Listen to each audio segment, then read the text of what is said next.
Hi, I'm Danielle Ronin with Keller Williams Realty, your sponsor of ParkBench.com here in Monroe. I'm with Joan Zenko today, owner of Zenko Farm off Bagburn Hill here in Monroe. Good morning, Joan. How are you? Good. How you doing? I'm doing great. I was very intrigued, and I think everybody else would love to know how you got into the farm business. Well, growing up, I was never allowed to have any animals, and I loved animals. Anywhere I went, I was connected to them. So when I moved out here into the woods, um, I started, with a few pets, and my pets kept growing from like dogs and cats. Then I got a horse, just one little thing at a time.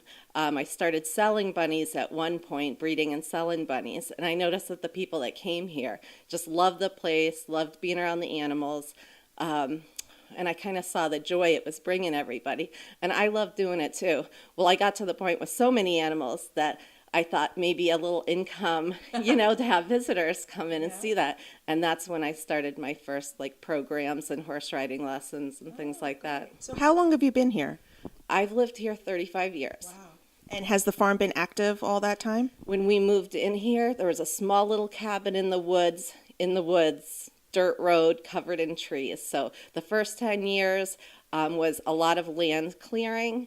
And then from that point, that's like when I started growing with the animals a little bit. The farm really, I've only been operating as a farm about 22 years of that 35 years. Okay. Now, you did reference that you do horseback riding here. What other types of things do you offer here at the farm for the public?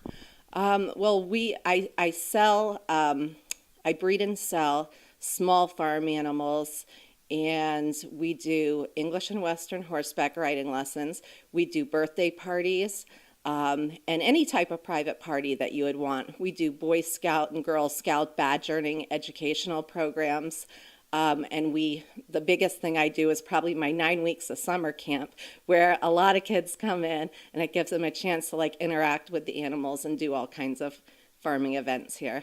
Okay, so summer camp sounds exciting. So tell me a little bit more about that program, what it entails, the hours of operation, all that great stuff. Well, it's a 6-hour camp daily. It runs for 9 weeks straight. We do grooming and horseback riding lessons almost daily. We do crafts, games, hay rides.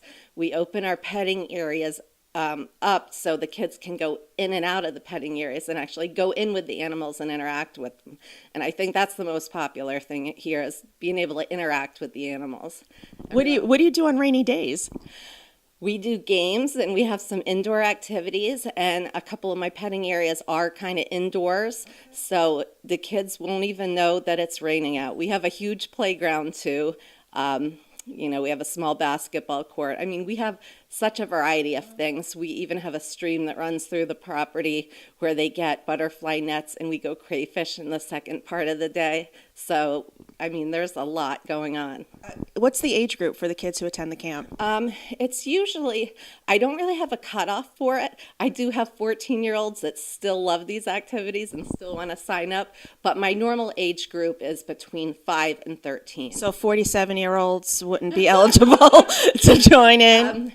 I do offer volunteer opportunities for 14-year-olds and up, so they still get to come in, but now they get to help me with the children, make sure their activities get completed, make sure they're holding the animals properly, gates are closed, feeding. They do help with things like that. So some of my kids have come since they were 5.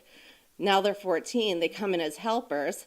And some have continued with the horseback riding and have come through college and still come in and teach horseback riding. So I've had some of these people with me for 20 years. Wow.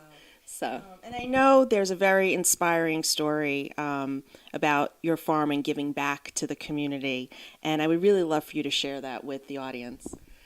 I do open my farm programs sometimes to kids that do have special needs. And that could be a variety of special needs. I did bring in, for example, I brought in one boy one summer for a few weeks right after the Sandy Hook incident. He was not able to go back to school after that, and he was having trouble detaching from his parents.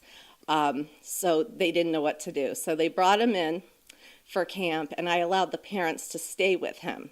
So they kind of stayed out of the way, but he always knew they were here for him. And eventually, they started running errands and leaving the farm during the camp hours. And so he eventually kind of broke through that. After a while, they started leaving for the whole day. Wow. He adopted a rabbit, so he always got to take a little bit of the farm back home with him. And eventually he got back into the school system and is doing fine now. But I've offered like therapy bunnies and things, animals to the kids that went through that. That's great. That's wonderful. Where can people find you? Where online, social media? Give me a couple of examples where people can find you. I have a website, ZenkoFarm.com. I'm on Facebook also, just under Zenko Farm. And if you Google me, I have so many sites. Just bring up Zenko and you're going to see a whole list of them with the farm activities. And that's Zenko, Zenko. Correct? Correct. All right. Well, thank you so much, Joan, for sharing your farm with us. Tune in next time to parkbench.com/Monroe-CT. Be a subscriber, and we'll see you next time.